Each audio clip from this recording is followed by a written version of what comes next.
Halo, apa kabar? Nih kita ketemu lagi di hari Kamis ya. Waktu itu cepat berlalu gitu, apalagi tapi kalau buat orang yang menghitung-hitung berapa besar unjuk rasa itu akan berlangsung, mungkin waktu terasa sangat lambat gitu ya. Lagi ya. Iya, dan orang masih ingin memastikan gerakan mahasiswa akan berlanjut. Ini Aha, saya lagi di Cirebon, diundang oleh Universitas Gunung Jati itu dan teman-teman untuk kasih ceramah sebetulnya semacam kuliah umum tentang pendidikan dan soal-soal sosial tuh. Tapi mungkin akan dibuat di luar universitas kan ada sedikit persoalan perizinan, tapi biasalah itu. Nah, mahasiswa tetap merasa bahwa saya nggak boleh pulang, tetap mesti berada dengan mereka di Cirebon. Dan mereka cerita banyak hal kemarin tentang gerakan dan semacam mereka sebut telah terjadi kimia antara mahasiswa, buruh dan mak-mak, kira-kira begitu. Oh iya iya iya. Oh, jadi kimia semacam itu ya. Iya, kan kemarin dia juga habis dia mau animasi. Tadi malam saya nyampe pakai kereta dan langsung dibajak ke tempat-tempat diskusi, kira-kira itu. Tapi udah itu bagian dari Cirebon yang akan kita lihat aktivitas ini akan terhubung dengan mahasiswa BEM se-Indonesia. Karena tema BBM bukan sekedar tema soal subsidi, tapi udah menyangkut kekacauan kebijakan dan banyak mahasiswa yang menganggap ya intinya pada presiden.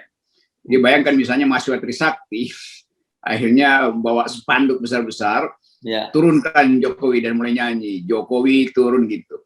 Dan kita ingat 98 itu kan dimulai di Trisakti dan mereka mengingatkan ulang betapa pahlawan reformasi Elang pada waktu itu terbunuh di jembatan Grogol itu karena sniper segala macam.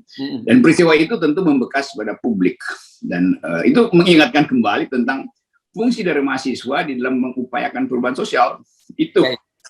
Dan apalagi kita selalu ingat dengan semacam jargon gitu bahwa sejarah itu akan selalu berulang, gitu kan? Ya kelihatannya sudah sedang berulang nih. Oh sudah sedang in the making ya, the history in the making, betul, history in the making. History in the making. Ya, saya kira kita sedang menghadapi situasi semacam itu ya, ketika sejarah dan gerak sejarah itu saya kira tidak akan bisa dicegah ya gitu. Itu yang ya apalagi ada pelemahan institusi kan kita selalu belajar misalnya teori dulu tahun 90 itu namanya Huntington bikin tesis political decaying itu, pembusukan politik dimulai dari melemahnya lembaga-lembaga negara tuh. Ada kepolisian yang lagi rapuh, lalu kemarin ada soal konflik antara DPR dan TNI yang sebetulnya antar figur aja tuh, Effendi Simbolon, tapi Effendi Simbolon tetap dia adalah wakil rakyat, lalu Pak Dudung bereaksi macam-macam itu. Jadi udah, ini ada satu kondisi yang memang kita sangat rapuh sebetulnya, apalagi dari kacamata intelijen internasional kan, itu Indonesia lagi dalam keadaan rapuh.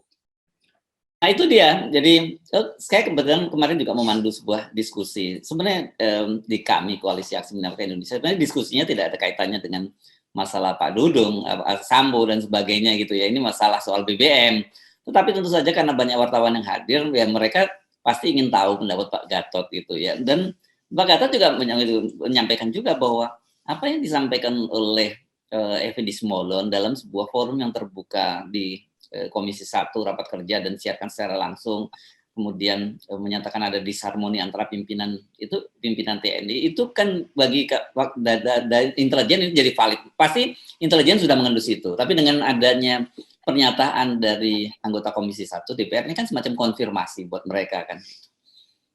Ya, saya lihat itu Pak Gatot agak ngamuk sebetulnya.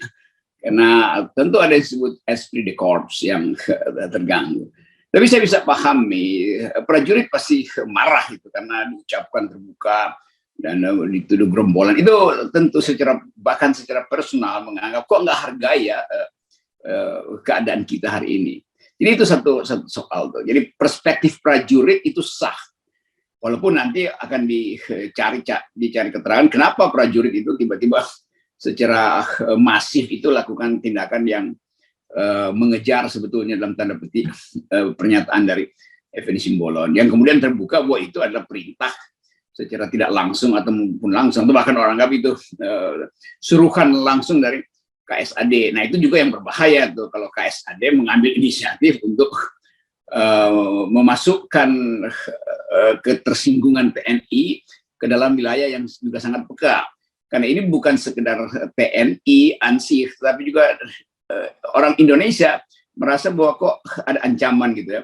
Dan itu juga tertuju pada lembaga DPR. Kita paham juga kemarahan KSAD, tapi kita juga paham bahwa KSAD seharusnya tidak melakukan itu. Tapi udah terjadi, maka kita nggak perlu cari siapa yang salah lagi. Karena tetap juga orang merasa di DPR juga sering kurang ajar, kan begitu kan. Walaupun kita mesti terangkan pada publik, juga teman-teman prajurit, bahwa ini negara diasuh oleh prinsip civilian value itu. Tentu Effendi Simbolon menganggap dia diproteksi oleh hak imunitas sebagai anggota DPR. Itu kalau DPR-nya bermutu, tapi kita lihat kan DPR nggak bermutu. Jadi berhak juga rakyat untuk menghujat juga DPR atau Effendi Simbolon. Jadi kita ulangi lagi keadaan ini, bahwa Pak Gatot betul, dia melihat hal yang berbahaya. Karena itu artinya melemahkan TNI yang sedang diincar oleh kawasan Indo-Pasifik. Melihat Indonesia lagi rapuh tuh. Jadi dari perspektif intelijen, Pak Gatot betul bahwa ini adalah tanda bahwa TNI rapuh dan bisa mengundang intervensi asing gitu. Dari perspektif demokrasi, Pak Kasat kurang bijak karena seolah-olah memprovokasi. Dari perspektif prajurit itu benar karena prajurit pasti merasa terhina atau tersinggung. Jadi semua ini ada di dalam keadaan di mana koordinasi makro politik itu kacau balau sehingga memungkinkan terjadinya ini. Jadi kita mesti lihat ini ada kekacauan di dalam koordinasi makro ini. Nah, kekacauan itu disebabkan karena TNI diberi kesan itu pengangkatan Panglima atau KSAD dikasih kesan itu memang prerogatif presiden, tapi di belakang itu ada sponsor-sponsor partai politik. Jadi hal semacam itu yang bagi kita analis, oke, kita mesti selesaikan ini supaya ada ketenangan, ada keteduhan. Apalagi kalau kita hitung sebetulnya secara lebih dekat, bahwa toh Pak Andika juga dekat dengan PDIP, Pak Dudung juga dekat dengan PDIP, Effendi Simbolon adalah PDIP.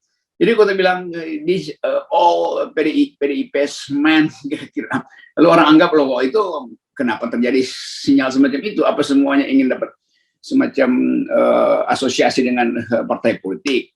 Jadi ini hal. Tapi bagi rakyat ingin ada ketenangan. Jangan sampai TNI itu melemah hanya karena soal-soal yang ya sedikit personal semacam ini. Demikian juga Polri itu, sebuah lembaga yang betul-betul kita ingin pertahankan integritasnya.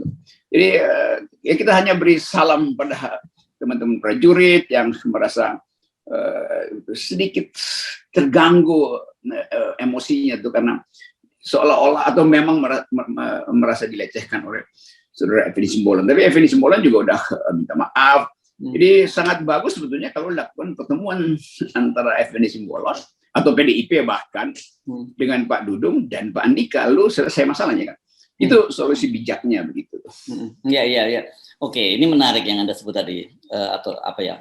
All the PDIP generals gitu ya. Gitu ya.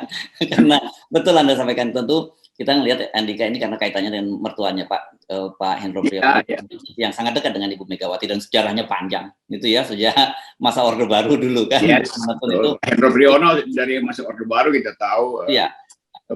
Dekat sekali dengan Ibu Mega dan pada waktu itu kita juga kedekatan itu karena Ibu Mega disolimi sebetulnya oleh dan Pak Prabowo Pak Hendro pada waktu berani dan kita tahu karir militernya juga terganggu gara-gara itu juga. Pak Dudung juga begitu, namanya Pak Khalid Ghazali, mertuanya itu adalah anggota BUMUSI Indonesia. Jadi sebenarnya ini ya all the PDI general. Nah, tapi slacknya seperti itu. Nah, memang Pak ini sempat offset. Nah, tapi saya lebih tertarik yang Anda sebutkan tadi itu ya. Satu, bahwa ini sebenarnya mencerminkan juga fenomena ini tadi yang kita lihat adanya kekacauan di semua lembaga-lembaga pemerintahan, dan ini menunjukkan juga sudah masuk ke TNI. Yang kedua itu adanya tarik menarik kepentingan politik buat buat TNI. Padahal TNI kan sekarang ini selama ini sudah back to basic, sudah menjadi TNI yang profesional gitu. Tapi kita tidak bisa menafikan bahwa perebutan posisi puncak Panglima TNI itu membuat para politisi juga bermain-main, para perwira tinggi yang juga ingin gapai posisi itu juga bermain-main dengan kepentingan politik. Ini saya ingat teorinya Dr. Salim Said ya, teori keterlibatan TNI dalam politik itu sebagai teori pull dan push. Ada kepentingan dorong dan ada kepentingan dari tarik gitu, dari dalam maupun dari luar. Gitu. Ya kalau sekarang itu pull-nya kira-kira lebih kuat gitu kan, dan artinya dari dalam kepentingan Presiden Jokowi apa terhadap Panglima itu. Tentu Presiden Jokowi di ujung masa pemerintahannya dinilai lemah gitu. Karena itu dia mesti cari semacam perlindungan. Dan kita selalu harus mampu memproyeksikan kalau terjadi disobedience, sebetulnya kekacauan politik menjelang 2024 atau mungkin sebulan ini ya, menjelang G20 itu. Siapa yang akan bertanggung jawab tuh? Dan Presiden tidak kasih sinyal. Presiden selalu merasa oke, itu soal yang bisa diselesaikan secara internal. Tetapi keadaan ekonomi politik kita menunjukkan Presiden sebetulnya udah lemah. Jadi dalam keadaan Presiden melemah, maka muncul ambisi-ambisi ini. Ambisi biasa aja, ada jenderal yang merasa dia lebih berhak dan kasih sinyal pada Presiden. Lain kalau Presiden dari awal itu menganggap oke, saya hanya menerima keputusan dari Wanjakti atau apa segala macam tuh. Jadi secara formal Presiden akan mengangkat Panglima itu, tetapi proses rekrutmen kepemimpinan itu jangan dikaitkan dengan kepentingan Presiden.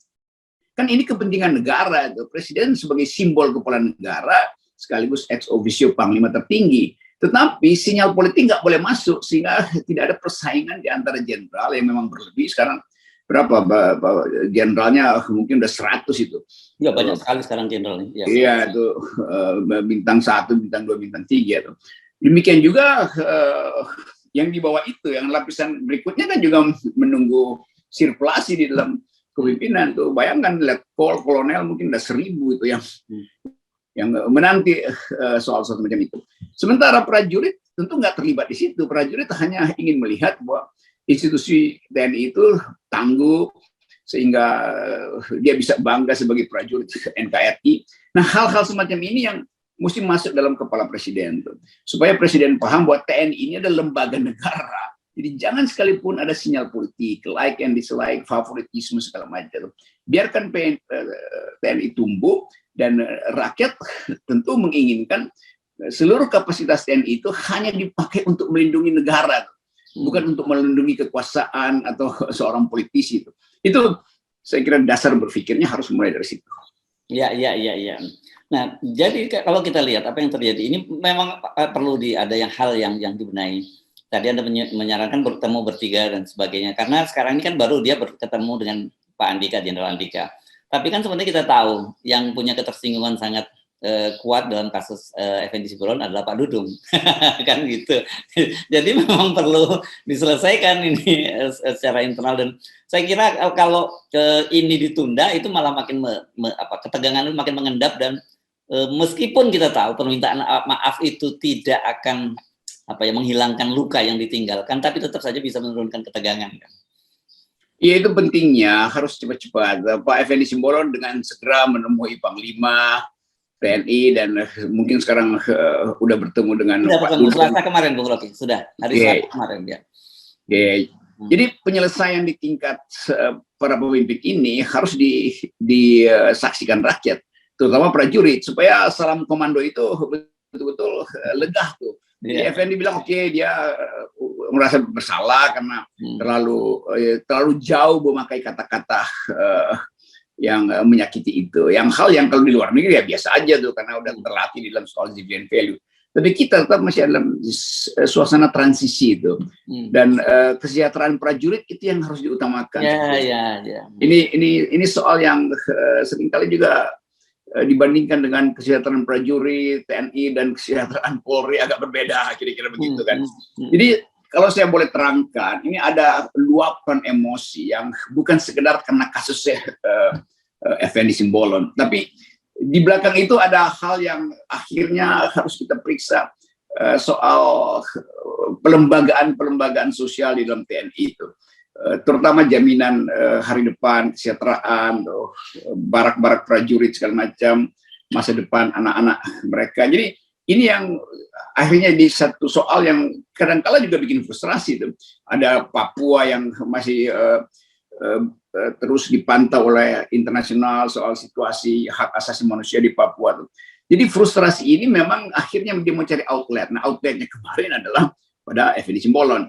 Tapi sekali lagi, Effendi Simbolon hanyalah sasaran sebetulnya dari kemarahan rakyat juga terhadap DPR, karena DPR kan kita anggap lembaga yang banyak kong-kalingkong di situ tuh. Jadi rakyat juga merasa oke, memang berhak untuk TNI untuk marah tuh.